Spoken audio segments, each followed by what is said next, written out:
Hello guys, welcome हमारे YouTube channel as पाठशाला में। ये मेरा परिचय है, आप वीडियो पॉज करके देख सकते हैं। चलिए स्वागत है वीडियो को दोस्तों चलता हमारे हूँ। यूट्यूब चैनल में। आज हम लोग इस वीडियो के थर्ड पार्ट को कंटिन्यू करेंगे, जिसमें हम लोग क्वेश्चन प्रैक्टिस करेंगे महाजनपद पीरियड का। ठीक है, चलिए प्रश्न स्टार्ट करते हैं। इसमें क्या करना है कि दोनों लिस्ट को आपको मिलाना है। तो देखिए, जो गंधार रीजन था उसका कैपिटल था तक्षशिला। ये जो ए ऑप्शन है डी के साथ जाएगा। सूरसेन, ये जो महाजनपद था इसकी कैपिटल थी मथुरा। ठीक है, ये इसके साथ जाएगा। जो वत्स महाजनपद था इसकी कैपिटल थी कौसाम्बी। कौसाम्बी प्रयागराज के पास एक जगह है, जिला है, वो था। और सबसे एंड में कौशल, कौशल जो महाजनपद था उसकी जो राजधानी थी श्रावस्ती थी। ठीक है, ये अयोध्या के पास है श्रावस्ती, नॉर्थ में। तो ये इससे मैच होगा। आगे आते हैं। देखिए, इसमें टेबुलर डेटा में सब मिल जाएगा। जैसे जो अंग प्रदेश था उसकी कैपिटल थी चंपा। ये आज के भागलपुर और मुंगेर रीजन जो बिहार का है उसमें लाई करता है। फिर आता मगध। मगध का पहले कैपिटल थी राजगृह, बाद में उसको पाटलिपुत्रा कर दिया गया था। ये साउथ बिहार के पटना और गया जिलों के पास था। काशी, काशी की राजधानी बनारस थी। ठीक है। कौशल, कौशल की राजधानी श्रावस्ती थी। ठीक है, ये ईस्टर्न यूपी में आता था। वत्स, वत्स की राजधानी कौशाम्बी थी। ठीक है, ये नियर प्रयागराज एक जगह है कौशाम्बी। अवंती, अवंती जो महाजनपद थी उसकी राजधानी थी उज्जैनी और महिष्मती, दो राजधानियां थी। ठीक है। फिर आता छेदी, इसकी राजधानी थी सुक्तिमती। ये बुंदेलखंड रीजन में, एमपी और यूपी का जो बॉर्डर है वहाँ पे महाजनपद था उस टाइम का। फिर आता मल्ल। मल्ल महाजनपद की जो कैपिटल थी वो कुशीनगर और पावा। ठीक है, ये eastern UP Kushinagar Deoria region उस समय का ये था। फिर आता है वाजी। वाजी की राजधानी थी वैशाली, ये नॉर्थ बिहार का एक हिस्सा है। फिर आता है कुरु। कुरु की राजधानी थी इंद्रप्रस्थ। ठीक है, ये दिल्ली हरियाणा पे पड़ेगा। पांचाल, पांचाल की राजधानी थी, दो राजधानियां थी, नॉर्थ में अहिछत्र था और साउथ में काम्पिल्य था। ठीक है, ये आज के रीजन जो बरेली फरुखाबाद वाला रीजन है वो था। मत्स्य, मत्स्य का राजधानी थी विराटनगर। ठीक है, ये जयपुर अलवर वाला रीजन है। ठीक। अगला आता है सूरसेन, इसकी राजधानी हम लोग ऊपर देखिए मथुरा। ठीक है। अगला आता है असमक। ठीक है, असमक की राजधानी थी प्रतिष्ठान। ये महाराष्ट्र की जो गोदावरी गोदावरी वैली है वहां पे था। फिर आता है गांधार। गांधार की राजधानी थी तक्षशिला। ठीक है, ये पाकिस्तान का जो रावलपिंडी रीजन है वहां पे लाई करता है। फिर लास्ट में, सबसे लास्ट में है कंबोज। कंबोज की राजधानी थी राजपुरा। ये भी अफगानिस्तान वाला जो हिस्सा है वो है। तो ये जो 16 महाजनपद थे उस समय के, और सबसे शक्तिशाली था मगध, ये याद रखिएगा। अगले सवाल पे आते हैं। ये मैप में आप देख सकते हैं, ये अंग है, ये मगध है, ये वाजी है, मल्ल, काशी, छेदी, वत्स, कौशल, पांचाल, सूरसेन, मत्स्य, कुरु, अवंती, अस्मक और कंबोज और गंधार, ये इधर अफगानिस्तान बॉर्डर पे। अगले सवाल पे आते हैं। हर्यक वंश के किस शासक को कुड़ीक कहा जाता था? ठीक है, हर्यक हर्यंक डायनेस्टी के किस रूलर को कुड़ीक बोला जाता था? तो दोस्तों इसका सही आंसर है अजातशत्रु। ठीक है, ये इनका निकनेम था, कुड़ीक। अगले सवाल पे अब देखिए, हर्यक डायनेस्टी को हम एक बार देख लेते हैं फ्लो चार्ट। इसकी जो स्थापना की थी वो बिंबिसार ने की थी। ठीक है, मगध का एक्सपेंशन यहीं से स्टार्ट हुआ था। बिंबिसार को उसके ही पुत्र ने, अजातशत्रु जो था, वध करके ये गद्दी पे बैठा। ठीक है, इसने उस समय वाजी को हराया और पाटलिग्राम की स्थापना की। इसको इसके बेटे ने फिर इसका वध किया, उदयन, और वो फिर गद्दी पे बैठ गया। और इसने ही जो पहले कैपिटल थी राजगृह था, उसको उदयन ने पाटलिपुत्रा, जो गंगा और सोन नदी का संगम है वहां पे पाटलिपुत्रा नामक शहर का स्थापना की उदयन ने। फिर बाद में और भी रूलर्स हुए, सबसे लास्ट में नागदत्त था, जिसको जिसको मारने के बाद शिशुनाग डायनेस्टी स्टार्ट होती है। ठीक है, अगले सवाल पे चलते हैं। Which ruler founded the city name Pataliputra at the confluence of Ganga and Son river? तो ऊपर ने देखा था उदयन। ठीक है, अगले सवाल पे आते हैं। Who were the ruler of Shishunaga dynasty during whose time second Buddhist council was organised? ठीक है, द्वितीय बौद्ध संगति कहा किसके, जिसको ये थे कालशोका। ठीक, कालाशोक, इसको काकवड़ भी इसको बोलते थे क्योंकि ये शायद काला रहा होगा। अगले सवाल पे आते हैं। हरियन डायनेस्टी, देखिए अब शिशुनाग डायनेस्टी के फाउंडर कौन, इनकी कैपिटल इस टाइम थी राजगृह। ठीक है, और वैशाली, दो कैपिटल थी। फिर कालशोक, ये सेकंड बुद्धिस्ट काउंसिल इन्होंने कराया। कालशोक के 10 सन्स थे, वो वीक रूल था। और सबसे लास्ट में महानंदिन।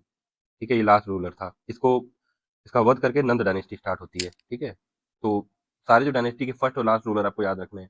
अगले सवाल पे आते हैं। अलेक्जेंडर की मृत्यु कहाँ हुई थी? तो दोस्तों ये बेबीलोन, इराक में एक जगह है, वहां पे इसकी मृत्यु हुई थी। और कब हुई थी? 323 बीसी में। ठीक है, अगले सवाल पे आते हैं। The armies of Alexander great and Porus. ठीक है, सिकंदर और पोरस की सेनाओं किस नदी के सामने इनका युद्ध हुआ था? दोस्तों ये झेलम। और बैटल का नाम था बैटल ऑफ हाइडेप्स। ठीक है, ये मैं लिख देता हूँ, इससे आगे हो सकता है सवाल आए। अगले सवाल पे आते हैं। Which type of pottery was considered symbol of beginning of second urbanisation in India? अच्छा, पुराने टाइम में अर्बनाइजेशन के दो एरा थे। ठीक है, पहला एरा था इंडस वैली सिविलाइजेशन। आपको पता होगा इंडस वैली सिविलाइजेशन जो थी एक अर्बन सिविलाइजेशन थी। ठीक है, उसके बाद आता है वैदिक काल। वैदिक काल जितना भी था, चाहे अर्ली हो चाहे लेटर हो, रूरल सिविलाइजेशन था। और जब लेटर वैदिक एंड होता है महाजनपद काल स्टार्ट होते हैं। ठीक है, महाजनपद एरा। तो ये सेकंड वेव ऑफ इसको बोला जाता है अर्बनाइजेशन। ठीक है, और एक पॉटरी का होती है जैसे मिट्टी के बर्तन। तो इस एरा की खासियत क्या थी कि नॉर्थन ब्लैक पॉलिश वेयर, जिसको बोलते हैं NBPW, मतलब जो मिट्टी के बर्तन बनते थे वो काले कलर से शाइनिंग, मतलब उसको ऐसा फिनिशिंग दिया जाता था कि बहुत अच्छी मिट्टी के बर्तन होते थे। तो ये सिंबल है कि उस समय अर्बनाइजेशन, यानी कि लोग अमीर रहे होंगे, तो इस तरीके की वो, या हो सकता है वहाँ पे जो लोग कला जिन थी उनकी बहुत अच्छी रही होगी, तभी तो वो इतने अच्छे बर्तन बना पाए, क्योंकि बीच में जो वैदिक पीरियड था तो ऐसा कुछ देखा नहीं गया कि अच्छे रंगों का यूज़ हुआ हो। उनकी जो मिट्टी के बर्तन थे बहुत ही लोकल क्वालिटी के थे। धीरे धीरे जब ये महाजनपद काल स्टार्ट हुआ तो मिट्टी के अच्छे बर्तन बनने लगे, और उनपे जो देखा गया ना कि colour shining black colour use हुआ होता था, तो ये गेस किया जाता है कि ये सेकंड वेव ऑफ अर्बनाइजेशन है। अगले सवाल पे आते हैं, what is head of village called Pali in Pali text? Pali ग्रंथों में गांव के मुखिया को क्या कहते हैं? दोस्तों एक ग्राम भोजक या भोजक, ये टर्म यूज किया जाता था। जैसे आज के टाइम पे प्रधान होते हैं विलेज के मुखिया, तो उस टाइम ग्राम भोजक या भोजक हुआ करते थे। अगला सवाल है, उज्जैन का प्राचीन नाम क्या था? दोस्तों अवंतिका, अवंतिका या अवंती, ये दोनों उज्जैन का उस समय नाम हुआ करता था। अगला सवाल है, नंद डायनेस्टी की स्थापना किसने की थी? तो दोस्तों ये महापद्म नंद ने किया था। ये क्वेश्चन बहुत ही इंपॉर्टेंट है, एग्जाम में आ चुका है। अगले सवाल में आते हैं कि ग्रीक राइटर्स ने किसको अग्रमीज या जैनेन्द्रमीज कहा था? तो दोस्तों धनानंद, ठीक है, ग्रीक्स ने इसको अग्रमीज बोला था, ठीक है। और धनानंद को ही मार के चंद्रगुप्त मौर्य मौर्य समाज की स्थापना करते हैं, मौर्य वंश की, ठीक है। यहाँ पे देखिए, इसी सुनाग डायनेस्टी एंड होती है, फिर महापद्म नंद ने नंद डायनेस्टी इस्टेब्लिश की, ठीक है। उसके बाद सबसे लास्ट रूलर जो रहता है धनानंद, इसको कौन डिफीट करता है? चंद्रगुप्त मौर्य, और वहां से मौर्यन डायनेस्टी 321 BC में स्टार्ट हो जाती है, ठीक। अगले सवाल पे आते हैं, by whom was the first foreign invasion of India made? Bharat में सबसे पहले विदेशी आक्रमण कहाँ से हुआ था? तो दोस्तों ये ईरानियों द्वारा किया गया था, और ईरान के कौन से रूलर ने किया था? Darius one. सबसे पहले भारत में विदेशी आक्रमण ईरान से आया था और डेरियस वन ने किया था। By whom was the second foreign invasion and the first European, अच्छा दूसरा जो विदेशी आक्रमण था वो ग्रीक्स ने किया था, और ये ग्रीक्स यूरोपियंस में फर्स्ट थे जो इंडिया में अटैक किए थे। अगले सवाल पे आते हैं, विच ईरान के किस वंश के शासक ने भारतीय भूभाग को जीतने के बाद उसे फारस साम्राज्य का हिस्सा बना दिया था, 20वां प्रांत बना दिया था? तो दोस्तों वही डेरियस वन ने, वो भारत के कुछ हिस्से जीत गया था और उसको अपने राज्य का एक हिस्सा बना लिया था, 20वां हिस्सा, सत्रप सत्रप, वहाँ के उस समय जैसे हमारे स्टेट होते हैं तो वहाँ पे सत्रप बोला जाता था, ठीक है। अगले सवाल पे आते हैं, हाइडेस का युद्ध 326 BC में किन शासकों के बीच में हुआ था? दोस्तों बहुत फेमस युद्ध है ये, अलेक्जेंडर और पोरस के बीच में हुआ था, ठीक है, जिसमें अलेक्जेंडर की जीत हुई थी। अगले सवाल पे आते हैं, when did Alexander invaded India? तो वही है 326 BC, सॉरी सॉरी AD नहीं, BC। अगले सवाल पे आते हैं, हाँ इसमें शासकों को मिलाना है, किस शासक को किस वंश से है, ठीक है। तो दोस्तों बिम्बिसार, बिम्बिसार आपको पता होगा हरियंक डायनेस्टी से था, ठीक। आ जाइए दूसरा, काल अशोक, इसकी डायनेस्टी क्या थी? तो दोस्तों ये शिशुनाग डायनेस्टी से था। महापद्म नंद, तो नाम से क्लियर है ये नंद डायनेस्टी से थे। और लास्ट में बिंदुसार, बिंदुसार मौर्य डायनेस्टी से था, ठीक। अगले सवाल पे आते हैं, इसमें महाजनपद और आज के जो एरिया है उसको मिलाना है। तो दोस्तों मगध, मगध आज का जो पटना और गया है वो है। वत्स, वत्स क्या था? ये जो इलाहाबाद का रीजन है आज का, वो वत्स महाजनपद में आता था। तीसरा कौशल, जो कौशल राज था वो आज का जो अवध प्रांत है, अयोध्या, सुल्तानपुर, श्रावस्ती, वो वाला हिस्सा था। और अवंती जो आज का मालवा प्लेटू यानी जो उज्जैन वाला रीजन है वो। अगले सवाल पे आते हैं, मगध की प्रथम राजधानी कौन सी थी? तो दोस्तों गिरिव्रज, ठीक है, गिरिव्रज ये प्रथम राजधानी थी, बाद में ये पाटलिपुत्रा हो गई। और किसने किया था? मैंने ऊपर बताया था, उदयन ने किया था, ठीक।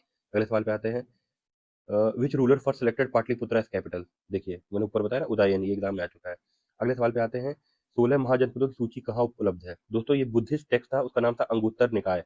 अंगुत्तर निकाय ये एक बुद्धिस्ट ग्रंथ है, उसमें सारे जो 16 महाजनपद है उनका वर्णन है।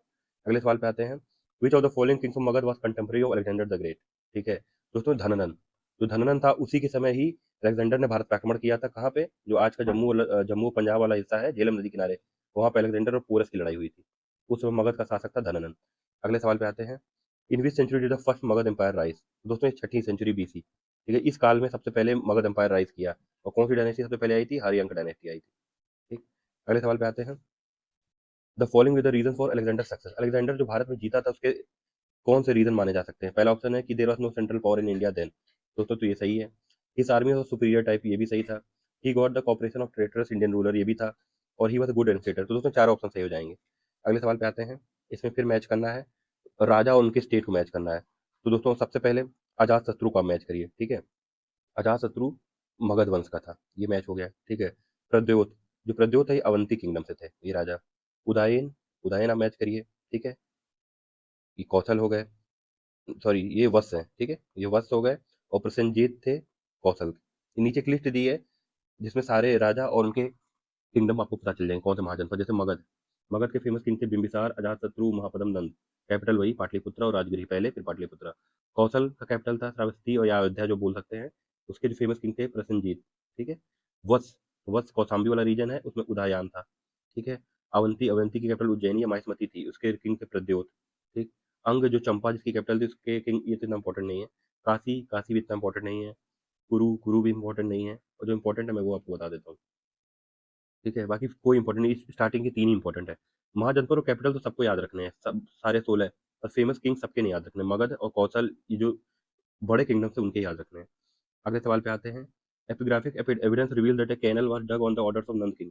अच्छा, उस समय नहर किस राजा के आदेश पे बनाई गई थी? तो दोस्तों ये नंद राजा के और कलिंगा में सबसे पहली नहर बनाई गई थी, ठीक है, नंद वंश द्वारा, नंद डायनेस्टी। अगला, the first Iranian ruler was bought some part of India under his control. वही डेरियस वन, ठीक है।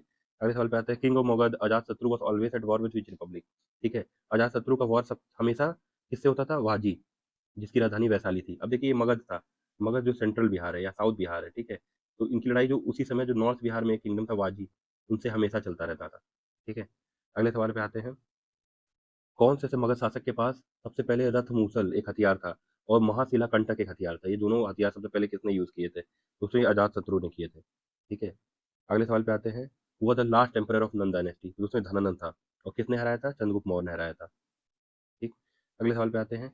When did the use of coin currency start in India? दोस्तों 600 बीसी, जब ये महाजनपद काल स्टार्ट हुए तभी भारत में कॉइन्स का स्टार्ट हुआ, और पहले के कॉइन्स पंचमार्क कॉइन्स होते थे, ठीक है, पंचमार्क कॉइन्स। अगले सवाल पे आते हैं। इसमें देखिए फिर राजा को मिला नहीं, मिलाना नहीं, इसमें पूछा है कि कौन से राजा इसमें है जो बुद्ध के समकालीन थे, यानी कंटेम्प्रेरी थे। ए अजातशत्रु, बी बिंदुसार, सी प्रसेनजीत। तो दोस्तों इसमें अजातशत्रु और जो प्रसेनजीत थे ये गौतम बुद्ध के समय के थे, समकालीन यानी कंटेम्प्रेरी थे। बिंदुसार का समय काल अलग था, देख सकते हैं। जो बिंबिसार, ये मगध, इनका टाइम पीरियड ये था, ठीक। अजातशत्रु भी मगध के ही थे और बिंबिसार के पुत्र थे। इन्होंने बुद्ध से कई बार संवाद यानी डायलॉग भी किया है। प्रसेनजीत ये कौशल राज के थे, ये भी बुद्ध के समर्थक थे, इनकी राजधानी श्रावस्ती थी। उदयन ये वत्स के थे, ठीक है। और प्रद्योत ये भी, ये जो चारों रूलर हैं 1 2 3 4 5, ये सब बुद्ध के कंटेम्प्रेरी थे, तो ये नाम याद रखिएगा, कोई भी पूछ सकता है। और बुद्ध का टाइम पीरियड क्या था? उनका बर्थ 563 बीसी में हुआ था, और डेथ हुआ था जिसको महापरिनिर्वाण कहते हैं वो 483 में हुआ था। जन्म 563 में और मृत्यु 483 बीसी में, ठीक। उनके कौन कौन कंटेम्प्रेरी थे? बिम्बिसार, अजातशत्रु, प्रसेनजीत, उदयन, प्रद्योत। अगले सवाल में आते हैं। What was the main reason for the rise of large states during 6th century BC, ठीक है। दोस्तों इसका सही ऑप्शन हो जाएगा wide spread use of iron. UP और बिहार में व्यापक पैमाने पर लोहे का जो उपयोग होने लगा, इससे ही महाजनपद ढेर सारे बने, क्योंकि लोहे से क्या होता था कि ये जंगल जल्दी जल्दी जंगल नष्ट कर दिए कि, और ज़्यादा से ज़्यादा एरिया कृषि के लिए, एग्रीकल्चर के लिए बनाया गया। तो जितनी अच्छी एग्रीकल्चर यहाँ पे हुई, ज़्यादा लोग यहाँ पे बस गए, ठीक है। अगले सवाल पे आते हैं। Magadha emperor Bimbisara sent his royal physician Jivaka for medical treatment of king of which state? तो इसने अवंती के राजा की मदद के लिए अपने राज्य से एक चिकित्सक को भेजा था। किसने भेजा था? बिम्बिसार ने, ठीक है। किस रूलर ने अवंती को अपने राज का हिस्सा बना लिया, यानी मगध का हिस्सा बना लिया? तो शिशुनाग के टाइम ये हुआ था। शिशुनाग ने अवंती को जीत के अपने हिस्सा, मगध का हिस्सा बना लिया था। अगला है, किस मगध एम्परर ने अंग को जीता था? तो ये बिम्बिसार था, ठीक है। ऊपर देखा था अवंती को शिशुनाग ने जीता था और अंग को बिम्बिसार ने। ये अगला सवाल देखिए। शिशुनाग ने किस राज्य का विलयन मगध साम्राज्य में नहीं किया है? Not annexed by Shishunaga. दोस्तों काशी, ठीक है, काशी को इसने नहीं जीत पाया था, पर अवंती और वत्स को तो जीत गया था, ठीक है, काशी को नहीं जीत पाया था। ये बताइए, who annexed Kashi and Licchavi into Magadha empire, ठीक है। काशी और लिच्छवी का विलयन मगध में किसने किया था? दोस्तों अजात शत्रु था, ठीक है। तो ये किसने किसको जीत के मगध में मिलाया था, ये क्वेश्चन बहुत इंपॉर्टेंट है। तो ये आइए इस टेबल पे हम लोग देख लेते हैं। अंग, अंग को मगध में किसने मिलाया था? बिंबिसार ने, ठीक। कौशल, कौशल को मगध में किसने मिलाया था? अजातशत्रु ने। वाजी, वाजी को मगध में किसने मिलाया था? ये भी अजातशत्रु ने मिलाया था, ठीक। काशी, काशी को किसमें? कौशल राज में, ठीक है। किसने मिलाया था? प्रसेनजीत ने, ठीक। अवंती को मगध में किसने मिलाया था? ये शिशुनाग, ये एग्जाम में आ भी चुका है। और लास्ट वत्स, वत्स को अवंती में किसने मिलाया था? प्रद्योत ने, ठीक। तो ये टेबल बहुत इंपॉर्टेंट है। अगले सवाल पे आते हैं। मगध साम्राज्य के बारे में कौन सी बात सही नहीं है, ठीक है, कौन सी सही नहीं है? According to Purana it was found by Brihadratha, ये सही है। Mahapadma Nanda provided maximum expansion assume the title of Sarvakshatrantaka और एकराट, ये भी सही है, इनको ये टाइटल मिला था। और गिरिविराज राजगिरी पटलिपुत्र वैशाली बिकेम 4 कैपिटल, ये भी बाद में बनी। मतलब इसमें कोई नहीं, मतलब सारी बातें सही हैं।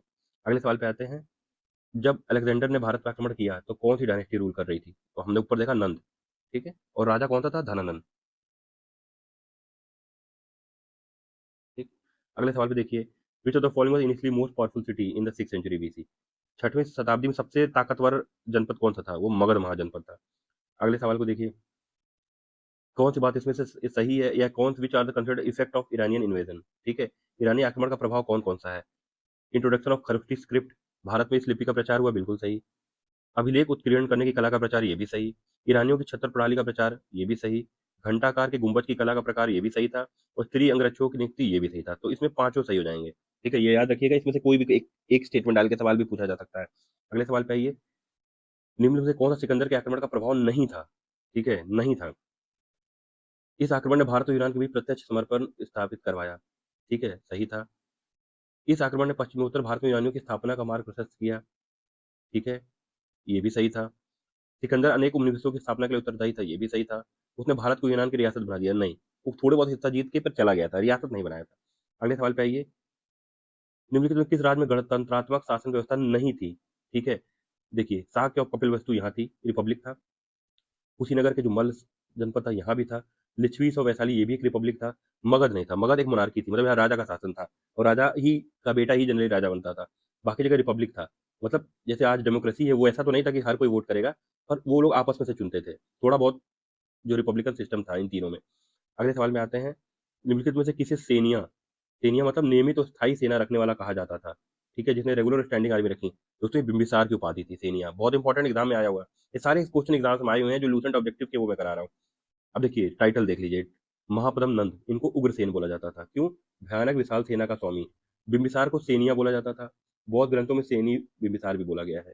अजात शत्रु को कुणिक बोला गया है, ऊपर हमने देखा है। ठीक है, प्रसेनजीत को पसेनाड़ी बोला गया है, पाली साहित्य में इनका नाम प्रसेनजीत नहीं पसेनाड़ी है।